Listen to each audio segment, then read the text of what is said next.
Hi all, R4iലേക്ക് എല്ലാവർക്കും സ്വാഗതം. ഇന്ന് 111 പോയിന്റിന്റെ ഒരു ഗ്യാപ്പ് അപ്പ് ഓപ്പണിങ്ങിലൂടെയാണ് നിഫ്റ്റി ഓപ്പൺ ചെയ്തത്. അപ്പോൾ 25,400 താഴെ പോകാതെ അതിന് മുകളിൽ തന്നെ ആഫ്റ്റർനൂൺ സെഷൻ വരെ ട്രേഡ് ചെയ്ത നിഫ്റ്റിയിൽ പിന്നീട് ശക്തമായ ഒരു സെല്ലിംഗ് പ്രഷർ നമുക്ക് കാണാൻ കഴിഞ്ഞു. 25,329 എന്ന ലോയിലെത്തിയ നിഫ്റ്റി ആ മോർണിംഗിൽ ഉണ്ടാക്കിയ ഗ്യാപ്പ് മുഴുവൻ ഫില്ല് ചെയ്ത് നിൽക്കുമ്പോഴാണ് വീണ്ടും ഒരു ബൈങ് അവിടെ നടന്നത്. അപ്പോൾ ഇന്നലത്തെ ഒരു ക്ലോസിംഗ് ലെവലിലെത്തിയ നിഫ്റ്റി അവിടെ നിന്ന് ശക്തമായ ഒരു ബൈങ് കാരണം പിന്നീട് ഏകദേശം ഒരു 100 പോയിന്റിന്റെ ഒരു റിക്കവറി നടത്തിക്കൊണ്ട് ആ ഒരു ഓപ്പണിംഗ് പ്രൈസിൽ തന്നെ തിരിച്ചെത്തിയതായിട്ട് നമുക്ക് കാണാം. അപ്പോൾ ഇന്നത്തെ ആ ഒരു മാർക്കറ്റ് മൂവിൽ നിന്ന് നമുക്ക് മനസ്സിലാകുന്നത് ശക്തമായ ഒരു സ്ട്രെങ്ത് നമ്മുടെ മാർക്കറ്റിൽ ഇപ്പോൾ വന്നിട്ടുണ്ട് എന്നുള്ളതാണ്. അതായത് മാർക്കറ്റ് താഴോട്ട് പോകുമ്പോൾ തന്നെ ശക്തമായ ബൈങ് അവിടെ നടക്കുന്നുണ്ട് എന്നുള്ളതാണ്. അപ്പോൾ ഇന്ന് നമ്മൾ BSEയിലെ അഡ്വാൻസ് ചെയ്ത സ്റ്റോക്കുകൾ നോക്കിക്കഴിഞ്ഞാൽ അവിടെ അഡ്വാൻസ് ചെയ്ത സ്റ്റോക്കുകളാണ് ഡിക്ലൈൻ ചെയ്ത സ്റ്റോക്കുകളേക്കാൾ കൂടുതൽ. 48% സ്റ്റോക്കുകൾ അഡ്വാൻസ് ചെയ്തപ്പോൾ 47% സ്റ്റോക്കുകളാണ് ഡിക്ലൈൻ ചെയ്തത്. NSEയിലും സംഗതി വ്യത്യസ്തമല്ല. 1604 സ്റ്റോക്കുകൾ അഡ്വാൻസ് ചെയ്തപ്പോൾ 1423 സ്റ്റോക്കുകളാണ് ഡിക്ലൈൻ ചെയ്തത്. അപ്പോൾ പൊതുവെ മാർക്കറ്റിൻ്റെ ഒരു മൂഡ് ചേഞ്ച് ആയിട്ടുണ്ട്. മാർക്കറ്റ് മൂഡ് ഇൻഡെക്സ് നമ്മൾ നോക്കിക്കഴിഞ്ഞാൽ അത് എക്സ്ട്രീം ഗ്രീഡ് സോണിൽ പ്രവേശിക്കാൻ തയ്യാറായി നിൽക്കുന്നത് പോലെയാണ് നമുക്കിപ്പോൾ കാണാൻ കഴിയുന്നത്. അതിൻ്റെ ആ ഒരു ബോർഡറിലാണ് അത് നിൽക്കുന്നത്. ഇപ്പോൾ ജൂലൈ ഓഗസ്റ്റ് മാസങ്ങളിൽ ഫിയർ സോണിൽ നിൽക്കുകയായിരുന്ന മാർക്കറ്റാണ് ഇപ്പോൾ ഗ്രീഡ് സോണിലേക്ക് അതിൻ്റെ എക്സ്ട്രീം ലെവലിലേക്ക് പോകാൻ തയ്യാറെടുത്ത് നിൽക്കുന്നത്. അപ്പോൾ ഡെറിവേറ്റീവ് മാർക്കറ്റിൻ്റെ ഓപ്പൺ ഇൻട്രസ്റ്റിൻ്റെ ഒരു പൊസിഷൻ നമ്മൾ നോക്കിക്കഴിഞ്ഞാൽ ഹയസ്റ്റ് കോൾ ഓപ്പൺ ഇൻട്രസ്റ്റ് കാണുന്നത് 25,500-ലും കൂടാതെ 26,000-ലുമാണ്. അപ്പോൾ മാർക്കറ്റിൽ 26,000 വരെ പോകുമെന്നുള്ള ഒരു എക്സ്പെക്ടേഷൻ ഇപ്പോൾ നിലനിൽക്കുന്നുണ്ട് എന്നുള്ളതാണ്. അതുപോലെ പുട്ട് സൈഡിൽ നമ്മൾ നോക്കുകയാണെങ്കിൽ 25,400-ഉം 25,000-ഉമാണ് ഹയസ്റ്റ് പുട്ട് ഓപ്പൺ ഇൻട്രസ്റ്റ് നമ്മൾ കാണുന്നത്. അപ്പോൾ ഷോർട്ട് ടേമിൽ മാർക്കറ്റ് ആ 25,330, 25,400 എന്നീ ലെവലുകൾ ശക്തമായ സപ്പോർട്ടായിട്ട് നിൽക്കുമെന്ന് നമുക്ക് കരുതാം. അതുപോലെ തന്നെ റെസിസ്റ്റൻസ് ലെവലുകൾ 25,500, 25,600 ലെവലുകളായിരിക്കും ഷോർട്ട് ടേമിൽ ചിലപ്പോൾ നമുക്ക് കാണാൻ കഴിയുക. അപ്പോൾ മാർക്കറ്റിൻ്റെ ചാഞ്ചാട്ടം എത്രത്തോളം ഉണ്ടെന്ന് സൂചിപ്പിക്കുന്ന ഇന്ത്യ വിക്സ് അത് കഴിഞ്ഞ ഒരു വർഷത്തെ ഏറ്റവും ലോ ഇന്ന് ടച്ച് ചെയ്തതായിട്ട് നമുക്ക് കാണാൻ കഴിയും. അപ്പോൾ ഇന്ന് വിക്സ് സ്ലിപ്പ് ചെയ്തത് 9.49 എന്നുള്ള ഒരു ലെവലാണ്. 2024 ഒക്ടോബർ 24-ലാണ് ഈ ഒരു ലെവലിലേക്ക് ഇതിനു മുമ്പ് വിക്സ് ഏറ്റവും അവസാനമായിട്ട് വന്നിട്ടുള്ളത്. അപ്പോൾ ആ ഒരു ലെവൽ ടച്ച് ചെയ്തുകൊണ്ട് ഫൈനലി 9.88 എന്നുള്ള ലെവലിലാണ് വിക്സ് ഇപ്പോൾ നിൽക്കുന്നത്. അപ്പോൾ അവിടെ 3.5% ഒരു ഡ്രോപ്പാണ് ഇന്ത്യ വിക്സിൽ ഉണ്ടായിട്ടുള്ളത്. അപ്പോൾ ഇന്ത്യ വിക്സ് ഇത്ര ലോ ലെവൽ നിൽക്കുക എന്ന് പറയുമ്പോൾ അതിന് നമ്മൾ മനസ്സിലാക്കേണ്ട ഒരു കാര്യം മാർക്കറ്റിൽ വലിയ വോളറ്റിലിറ്റി ഇനി ഉണ്ടാവുകയില്ലെന്നും ആ മാർക്കറ്റിൻ്റെ ആ ഒരു മോശം അവസ്ഥ പൂർണ്ണമായി മാറിയിട്ട് കാലാവസ്ഥ തെളിഞ്ഞു വരുന്നു എന്നതിൻ്റെ സൂചനകളാണ് പൊതുവെ ഈ ലോ വിക്സ് സൂചിപ്പിക്കുന്നത്. ഇന്ന് ബ്രോഡ് മാർക്കറ്റ് നോക്കിക്കഴിഞ്ഞാൽ നിഫ്റ്റി സ്മോൾ ക്യാപ് 250 ഇൻഡെക്സിൽ ഒരു ഫ്ലാറ്റ് ടു പോസിറ്റീവ് ക്ലോസിങ്ങും അതുപോലെ നിഫ്റ്റി മൈക്രോ ക്യാപ് 250-ൽ ഒരു ഫ്ലാറ്റ് ടു നെഗറ്റീവ് ക്ലോസിങ്ങുമാണ് ഉണ്ടായിട്ടുള്ളത്. ഇപ്പോൾ മാർക്കറ്റ് ക്യാപ്പ് കുറഞ്ഞ സ്റ്റോക്കുകൾ നമ്മൾ കുറച്ച് കോഷ്യസ് ആയിട്ട് നിൽക്കണമെന്നാണ് ഇത് സൂചിപ്പിക്കുന്നത്. കാരണം അവിടെ വാല്യുവേഷൻ അത്ര കംഫർട്ടബിൾ അല്ല. അതുകൊണ്ട് തന്നെ ഏത് സമയം ശക്തമായ സെല്ലിംഗ് പ്രഷർ ഇത്തരം സ്മോൾ മാർക്കറ്റ് ക്യാപിറ്റലൈസേഷനുള്ള സ്റ്റോക്കുകളിൽ നമ്മൾ പ്രതീക്ഷിക്കേണ്ടി വരും. അപ്പോൾ ഇന്നത്തെ സെക്ടോറൽ വൈസ് നമ്മൾ നോക്കുകയാണെങ്കിൽ ഏറ്റവും മുന്നിട്ട് നിന്നത് ഫാർമ ഇൻഡെക്സ് ആണ്. അവിടെ 1% കൂടുതലുള്ള ഒരു മൂവ് ഇന്ന് നടത്തിയ ഏക സെക്ടർ ഫാർമയാണ്. കൂടാതെ IT ഇൻഡെക്സും മോശമല്ലാത്ത ഒരു മുന്നേറ്റം ഇന്ന് നടത്തിയതായിട്ട് കാണാം. അപ്പോൾ റേറ്റ് കട്ട് പോസിറ്റീവായിട്ട് ഇമ്പാക്ട് ചെയ്തിട്ടുള്ളത് ഈ IT-യും ഫാർമയുമാണെന്ന് കാണാം. അപ്പോൾ ഈ 9 മാസത്തെ നീണ്ട കാത്തിരിപ്പിന് ശേഷം US ഫെഡ് റിസർവ് 25 ബേസിസ് പോയിന്റിന്റെ ഒരു റേറ്റ് കട്ടാണ് ഇന്നലെ Fed chair Jerome Powell announce ചെയ്തത്. അപ്പോൾ അതിനോടനുബന്ധിച്ച് നടത്തിയ കമൻട്രിയിൽ ഒരു മിക്സഡ് റിയാക്ഷനാണ് നമ്മൾ കാണുന്നത്. അവിടെ പോസിറ്റീവായിട്ടുള്ള കാര്യങ്ങളുമുണ്ട്, നെഗറ്റീവായിട്ടുള്ള കാര്യങ്ങളുമുണ്ട്. അപ്പോൾ ഈ മാസം 25 ബേസിസ് പോയിന്റിൻ്റെ കട്ട് നടത്തിയതിന് ശേഷം 2025 ഇനിയും 2 റേറ്റ് കട്ട് സാധ്യത പ്രവചിച്ചത് വളരെ പോസിറ്റീവായിട്ടുള്ള ഒരു കാര്യമായിരുന്നു. എന്നാൽ 2026 ഒരു റേറ്റ് കട്ട് മാത്രമേ ഉണ്ടാവുള്ളൂ എന്ന് പറഞ്ഞത് നെഗറ്റീവായിട്ടുള്ള ഒരു കാര്യമായി മാറുകയും ചെയ്തു. അതുകൂടാതെ ജെറോം പവലിൻ്റെ സ്പീച്ചിൽ നിന്ന് നമ്മൾ മനസ്സിലാകുന്നത് ഈ വർഷത്തെ ഫസ്റ്റ് ഹാഫിൽ എക്കണോമിക് ഗ്രോത്ത് വളരെ മോഡറേറ്റ് ആയിരുന്നു. കൂടാതെ ജോബ് ക്രിയേഷൻ സ്ലോ ആയിരുന്നു, അൺഎംപ്ലോയ്മെൻറ്റ് റേറ്റ് കൂടിയിട്ടുണ്ടായിരുന്നു, ഇൻഫ്ലേഷനും കൂടിയിട്ടുണ്ടായിരുന്നു. ഇത്തരം കമൻറ്റുകൾ അദ്ദേഹം നടത്തുകയുണ്ടായി. ഇപ്പോൾ FOMC ലക്ഷ്യം വെക്കുന്നത് അൺഎംപ്ലോയ്മെൻറ്റ് റേറ്റും അതുപോലെ ഇൻഫ്ലേഷൻ റേറ്റും 2% എന്ന ലെവലിൽ കൊണ്ടുവരാനാണ്. അപ്പോൾ ഇപ്പോഴത്തെ ഈ ഒരു റേറ്റ് കട്ട് അനിവാര്യമാണെന്ന് നേരത്തെ തന്നെ മാർക്കറ്റ് ഉറപ്പിച്ചതിനാൽ ഓൾറെഡി മാർക്കറ്റ് ഈ ഒരു റേറ്റ് കട്ടിനെ ഡിസ്കൗണ്ട് ചെയ്തിരുന്നു, അല്ലെങ്കിൽ അത് ഫാക്ടറിങ് ചെയ്തിരുന്നു. കാരണം കഴിഞ്ഞ ആഴ്ചകളിൽ നമ്മൾ കണ്ടതാണ് US ഇൻഡീസസ് എല്ലാം back to back all time high create ചെയ്തുകൊണ്ടേയിരിക്കുകയായിരുന്നു. അപ്പോൾ ആ റേറ്റ് കട്ടിൻ്റെ എക്സ്പെക്റ്റേഷനാണ് അത്തരത്തിലുള്ള ഒരു മൂവ് ഉണ്ടായത്. അപ്പോൾ സ്വാഭാവികമായിട്ടും റേറ്റ് കട്ട് അനൗൺസ്മെൻറ്റ് വരുമ്പോൾ ഒരു പ്രോഫിറ്റ് ബുക്കിംഗ് ആണ് പിന്നീടുള്ള ഒരു ചാൻസ് ആയിട്ട് ഇൻവെസ്റ്റേഴ്സ് കാണുക. കൂടാതെ ജെറോം പവൽ സമ്പദ് വ്യവസ്ഥയെക്കുറിച്ചിട്ടുള്ള ഔട്ട്ലുക്ക് അതിപ്പോഴും അൺസർട്ടനിറ്റി നിറഞ്ഞതാണ് എന്ന പരാമർശം, അതായത് ഒരു റിസഷൻ അല്ലെങ്കിലും അൺസർട്ടനിറ്റി അല്ലെങ്കിൽ അനിശ്ചിതത്വം അവിടെ നിലനിൽക്കുന്നുണ്ട്.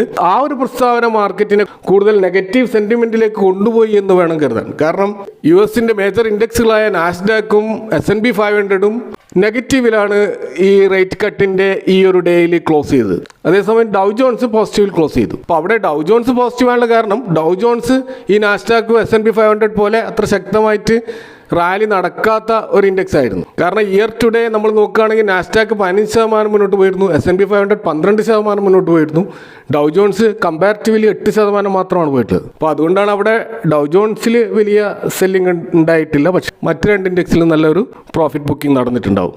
ഇനി നമ്മൾ ഈ ഫെഡ് റേറ്റ് കട്ട് എങ്ങനെയാണ് ഇന്ത്യൻ സ്റ്റോക്ക് മാർക്കറ്റിനെ ബാധിക്കുന്നത് നോക്കിക്കഴിഞ്ഞാൽ, ഈ ഇൻട്രസ്റ്റ് റേറ്റ് കുറയുമ്പോൾ അമേരിക്കൻ ബോണ്ടുകൾ അനാകർഷകമാവും. സ്വാഭാവികമായിട്ടും എവിടെ ഇൻവെസ്റ്റ് ചെയ്യണം എന്നുള്ള ഫോറിൻ ഫണ്ടുകളുടെ അന്വേഷണം രണ്ട് ചോയ്സാണ് അവരുടെ മുമ്പിൽ. ഒന്നുകിൽ ഗോൾഡ് പോലെയുള്ള അല്ലെങ്കിൽ ബിറ്റ്കോയിൻ പോലെയുള്ള ഇൻവെസ്റ്റ്മെൻറ്റ്, അതല്ലെങ്കിൽ എമേർജിംഗ് മാർക്കറ്റിലേക്ക് ഇൻവെസ്റ്റ് ചെയ്യുക എന്നുള്ളതാണ്. അപ്പോൾ ഇത്തരം ഒരു റേറ്റ് കട്ടിലൂടെ ഡോളർ ഇൻഡെക്സ് സ്വാഭാവികമായിട്ടും വീക്കാവും. അപ്പോൾ ഡോളർ ഇൻഡെക്സ് വീക്കാവുമ്പോൾ റൂപ്പി കൂടുതൽ ശക്തിപ്പെടും. അപ്പോൾ അത്തരത്തിൽ റൂപ്പി ശക്തിപ്പെടുമ്പോൾ ഇന്ത്യൻ റോ മെറ്റീരിയൽ ഇമ്പോർട്ടിന് അത് വലിയ ഗുണകരമാകും. കൂടാതെ ഇൻവെസ്റ്റേഴ്സിൻ്റെ ആ ഒരു സെൻറ്റിമെൻറ്റ്സ് പോസിറ്റീവ് ആവുകയും ചെയ്യും. അപ്പോൾ ഇത്തരത്തിലുള്ളൊരു പോസിറ്റീവ് സിനാരിയോ ഇന്ത്യൻ മാർക്കറ്റിൽ ക്രിയേറ്റ് ചെയ്യാൻ അത് സഹായിക്കും. അപ്പോൾ അത്തരമൊരു സാഹചര്യത്തിൽ ഈ ഇപ്പോഴുള്ള ഫോറിൻ ഇൻസ്റ്റിറ്റ്യൂഷണൽ ഇൻവെസ്റ്റേഴ്സിൻ്റെ ഔട്ട്ഫ്ലോ അത് ഒരുപക്ഷെ റിവേഴ്സ് ആവും. അപ്പോൾ സ്വാഭാവികമായിട്ടും അവർ തിരിച്ച് ഇന്ത്യൻ മാർക്കറ്റിൽ വരാനുള്ള സാധ്യത അവിടെ തുറന്നു വരികയും ചെയ്യും. അപ്പോൾ അതിൻ്റെ ഒരു നേരിയ സൂചന നമ്മൾ ഇന്നത്തെ മാർക്കറ്റിൽ കാണാൻ കഴിയും. കാരണം FIIs ഇന്ന് 360 കോടിയുടെ ഒരു നേരിയ ബൈങ് ആണെങ്കിലും അവർ അപൂർവമായിട്ടാണ് നെറ്റ് ബൈങ് പൊസിഷനിലേക്ക് വരുന്നത്. അപ്പോൾ ഈ ആഴ്ച ഇവർ രണ്ടാമത്തെ പ്രാവശ്യമാണ് നെറ്റ് ബൈങ് നടത്തുന്നത്. അപ്പോൾ ഈ ഒരു US ഫെഡറൽ റിസർവിൻ്റെ റേറ്റ് കട്ട് ഇന്ത്യൻ മാർക്കറ്റിൽ ഉണ്ടാക്കാൻ പോകുന്ന ഇമ്പാക്റ്റ് എന്ന് പറയുന്നത് ഒരു ടെമ്പററി അല്ലെങ്കിൽ ഒരു ലിമിറ്റഡ് ഇമ്പാക്റ്റ് ഉണ്ടാക്കുകയുള്ളൂ. ഓവറോൾ ഇന്ത്യൻ മാർക്കറ്റിൽ ഒരു തിരിച്ചുവരവ് ഉണ്ടാവണമെങ്കിൽ അവിടെ US-India ട്രേഡ് ടെൻഷൻ തണുക്കേണ്ടതുണ്ട്. അതുപോലെ ഇന്ത്യ ഓൾറെഡി എടുത്തിട്ടുള്ള പല ഡിസിഷൻസ്, ഇപ്പോൾ ടാക്സ് കട്ട്, അതുപോലെ റിപ്പോ റേറ്റ് കുറച്ചത്, കൂടാതെ GST റാഷണലൈസേഷൻ, ഇത്തരം കാര്യങ്ങളുടെയൊക്കെ ഒരു ആഫ്റ്റർ എഫക്റ്റ് നമ്മുടെ മാർക്കറ്റിൽ ഉണ്ടാകേണ്ടതുണ്ട്. അത് ഇന്ത്യയുടെ GDP ഗ്രോത്തിൽ കോൺട്രിബ്യൂട്ട് ചെയ്യും വേണം. കൂടാതെ കോർപ്പറേറ്റ് ഏർണിങ്സ് അത് വർദ്ധിക്കുകയും വേണം. അത്തരമൊരു അവസ്ഥയിലാണ് ഫോറിൻ ഇൻസ്റ്റിറ്റ്യൂഷണൽ ഇൻവെസ്റ്റേഴ്സിന് ഇന്ത്യൻ മാർക്കറ്റിൻ്റെ വാല്യുവേഷൻ ഒരു കംഫർട്ടബിൾ ആയിട്ട് കാണാൻ കഴിയും. കാരണം നമ്മുടെ മാർക്കറ്റ് വലിയ തോതിൽ കഴിഞ്ഞ ഒരു വർഷം മുന്നോട്ട് പോയിട്ടില്ലെങ്കിലും നമ്മുടെ ഫോർവേഡ് PE ഇപ്പോഴും ഹൈ തന്നെയാണ്. ചൈന പോലെയുള്ള മറ്റ് മാർക്കറ്റുകളെ അപേക്ഷിച്ച് ഇപ്പോഴും ഹൈ ആണ്. അപ്പോൾ നമ്മുടെ ആ ഒരു വാല്യുവേഷൻ കുറയണമെങ്കിൽ നമ്മുടെ ഏർണിങ്സ് കൂടണം. അപ്പോൾ അത് ഈ ഒരു കോർപ്പറേറ്റ് ഏർണിങ്സ് ഇംപ്രൂവ്മെൻറ്റിലൂടെ മാത്രമേ സംഭവിക്കുകയുള്ളൂ. അപ്പോൾ നിലവിൽ മോർഗൻ സ്റ്റാൻലി പോലെയുള്ള ഗ്ലോബൽ ബ്രോക്കറേജ് പ്രവചിക്കുന്നത് റിസർവ് ബാങ്ക് ഓഫ് ഇന്ത്യയും ഇനി ഒരു 25 ബേസിൻ്റെ ഒരു റേറ്റ് കട്ട് ഈ ഒരു നവംബറിലും തുടർന്ന് ഡിസംബറിലും നടത്തും എന്ന പ്രവചനമാണ് അവർ നടത്തുന്നത്. അപ്പോൾ അതിനവർ കാരണമായിട്ട് പറയുന്നത് നമ്മുടെ ഇൻഫ്ലേഷൻ വെൽ അണ്ടർ കൺട്രോളിലാണ്. അപ്പോൾ നിലവിൽ കൺസംഷൻ ബൂസ്റ്റ് ചെയ്യാൻ വേണ്ടി ഗവൺമെൻറ് എടുത്തിട്ടുള്ള നടപടികൾ അതൊക്കെ പോസിറ്റീവായിട്ട് മാർക്കറ്റിൽ പ്രതിഫലിക്കും. കൂടാതെ US-India ട്രേഡ് ടെൻഷൻസ് അതുമായി ബന്ധപ്പെട്ട് നമ്മുടെ GDPക്ക് ഉണ്ടാകുന്ന ആഘാതങ്ങൾ അതിനെയൊക്കെ റിക്കവർ ചെയ്യണമെങ്കിൽ ഇനിയും റേറ്റ് കട്ട് വരണമെന്നും നമ്മുടെ മാർക്കറ്റ് കുറച്ചുകൂടെ ഡീപ്പായിട്ടുള്ള റേറ്റ് കട്ട് സൈക്കിളിലൂടെ പോകണമെന്നുമാണ് മോർഗൻ സ്റ്റാൻലി പോലെയുള്ള ബ്രോക്കറേജ് ഹൗസുകൾ റിസർച്ചിലൂടെ വ്യക്തമാക്കുന്നത്. ഏതായാലും ഒക്ടോബർ മാസം നടക്കാൻ പോകുന്ന RBIയുടെ MPC മീറ്റിംഗ് അതുകൊണ്ട് തന്നെ വളരെ നിർണായകമാകുമെന്ന് നമുക്ക് കരുതാം. അപ്പോൾ ഇന്ത്യൻ വിപണിയിൽ പോസിറ്റീവായേക്കാവുന്ന മറ്റൊരു ന്യൂസ് നമ്മൾ കാണുന്നത് FY 26ൻ്റെ ബജറ്റ് ലക്ഷ്യം വെച്ച് 11.21 ലക്ഷം കോടിയുടെ കാപ്പെക്സ് ആണ് ഇന്ത്യൻ ഗവൺമെൻറ് ടാർഗറ്റ് ചെയ്യുന്നത്. അപ്പോൾ ആ ഒരു ടാർഗറ്റ് അച്ചീവ് ചെയ്യാനുള്ള ശക്തമായ നീക്കങ്ങൾ കേന്ദ്ര സർക്കാർ ആരംഭിച്ചു കഴിഞ്ഞു എന്നാണ് റിപ്പോർട്ടുകൾ സൂചിപ്പിക്കുന്നത്. ഇപ്പോൾ ഇത്ര നാളും railway, road transport, highway, port, ship building തുടങ്ങിയ മേഖലയിൽ കോൺസെൻട്രേറ്റ് ചെയ്തുകൊണ്ടുള്ള ഒരു ഇൻഫ്രാസ്ട്രക്ചർ ഡെവലപ്മെൻറ്റാണ് ഗവൺമെൻറ് ആലോചിച്ചത്. ഇപ്പോൾ ഗവൺമെൻറ് നോക്കുന്നത് മറ്റ് മേഖലയിലുള്ള ഒരു കാപ്പെക്സ് പുഷാണ്. അതിന് പുതിയ ഏരിയകൾ, പ്രത്യേകിച്ച് അർബൻ ഇൻഫ്രാസ്ട്രക്ചർ, അതുപോലെ തന്നെ സൺറൈസ് ഇൻഡസ്ട്രീസ് ആയിട്ടുള്ള ഉദിച്ചുയർന്നു വരുന്ന സെക്ടറുകളൊക്കെ ഐഡൻറ്റിഫൈ ചെയ്ത് അവിടെ ഒരു കാപ്പെക്സ് എക്സ്പാൻഷൻ നടത്താനാണ് ഗവൺമെൻറ് ആലോചിക്കുന്നത്. ഇപ്പോൾ FY 26ൻ്റെ ഫസ്റ്റ് ക്വാർട്ടറിൽ 25% ബഡ്ജറ്റ് ടാർഗറ്റ് ഇതുവരെ അച്ചീവ് ചെയ്തിട്ടുള്ളൂ. അപ്പോൾ ഇനിയും വലിയ കാപ്പെക്സ് എക്സ്പെൻഡിച്ചർ ബാക്കി കിടക്കുന്നുണ്ട്. അപ്പോൾ ഈ ഒരു ലെവലിൽ പോവുകയാണെങ്കിൽ 10.18 ലക്ഷം കോടിയുടെ ഒരു ടാർഗറ്റ് അച്ചീവ് ചെയ്യാൻ സാധിക്കുകയുള്ളൂ. അത് 11.11 ലക്ഷം കോടിയുടെ എക്സ്പെക്ടേഷനേക്കാൾ താഴെയാണ് വരുന്നത്. അപ്പോൾ അതുകൊണ്ട് ഈ ഒരു കാപ്പക്സ് എക്സ്പെൻഡിച്ചർ ആക്സിലറേറ്റ് ചെയ്യാൻ വേണ്ടിയിട്ട് ഫിനാൻസ് മിനിസ്റ്റർ ഇതിനോടകം തന്നെ മറ്റ് മിനിസ്റ്റേഴ്സുമായി വകുപ്പ് തല ചർച്ചകൾ ആരംഭിച്ചു എന്നാണ് റിപ്പോർട്ടുകൾ സൂചിപ്പിക്കുന്നത്. അപ്പോൾ ഇത്തരത്തിലുള്ള പോസിറ്റീവ് മാക്രോ ലെവൽ ഡെവലപ്മെൻറ്റ് നമ്മുടെ മാർക്കറ്റിൽ ഒരുപക്ഷെ നിയർ ടേമിൽ തന്നെ ഒരു പോസിറ്റീവ് ഇമ്പാക്റ്റ് സ്റ്റോക്ക് മാർക്കറ്റ് ഉണ്ടാക്കിയേക്കാം. ഇപ്പോൾ 26,227 എന്നുള്ള ഒരു പ്രീവിയസ് ഹൈയിലേക്ക് ഒരു പക്ഷേ മാർക്കറ്റിന് ഈ വർഷം തന്നെ തിരിച്ചെത്താൻ അത് സഹായിച്ചേക്കാം. ഇനി നമ്മൾ ഒരു പോർട്ട്ഫോളിയോ റീബാലൻസിങ്ങിൻ്റെ ഒരു പ്രൈം ഡാറ്റ നോക്കിക്കഴിഞ്ഞാൽ ഇന്ത്യയിൽ high risk high growth strategy based ആയ ഇൻവെസ്റ്റ് ചെയ്യുന്ന ഒരു ഗ്രോയിങ് മ്യൂച്വൽ ഫണ്ട് ഹൗസാണ് ക്വാണ്ട് മ്യൂച്വൽ ഫണ്ട് ഹൗസ്.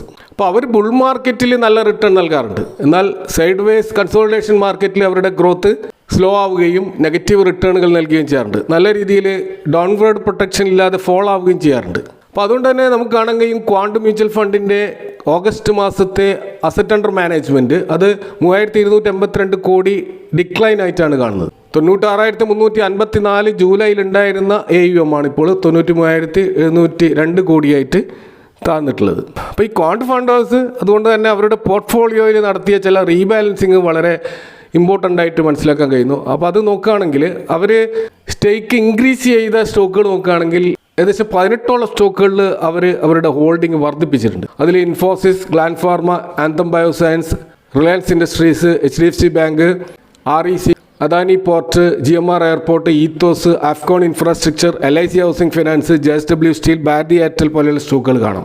ഏകദേശം 30ഓളം സ്റ്റോക്കുകളിൽ അവരുടെ ഹോൾഡിംഗ് കുറച്ചിട്ടുമുണ്ട്.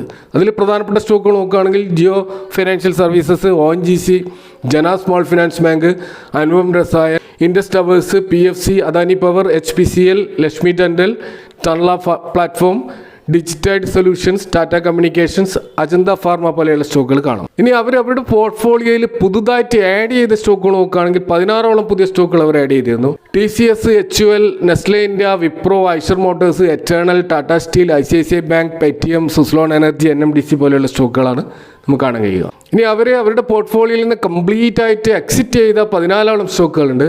അതിൽ Siemens energy, Bharat forge, avenue super marts, Indian bank, Bosch, Hero MotoCorp, city union bank പോലെയുള്ള സ്റ്റോക്കുകൾ കാണാം. ഇനി അവരുടെ പോർട്ട്ഫോളിയോയിൽ വളരെ യുണീക്കായിട്ട് തോന്നുന്ന റയർ ആയിട്ടുള്ള ചില സ്റ്റോക്കുകൾ നമ്മൾ നോക്കുകയാണെങ്കിൽ അതിലൊന്ന് HP Adhesive, Om infra, Ravindra energy, Nahar spinning mills, Brooks laboratories, best agro life, crystal integrated services, Mangalam cement പോലെയുള്ള 14ഓളം സ്റ്റോക്കുകൾ നമുക്ക് കാണാൻ കഴിയും. അപ്പോൾ ഇതൊക്കെയാണ് ഇന്നത്തെ മാർക്കറ്റുമായി ബന്ധപ്പെട്ട് നിങ്ങളുമായി ഷെയർ ചെയ്യാനുള്ളത്. ഈ വിഷയങ്ങളുമായി ബന്ധപ്പെട്ട നിങ്ങളുടെ അഭിപ്രായങ്ങൾ കമൻറ്റുകൾ അറിയിക്കുക. Thank for watching. See you next time with another video.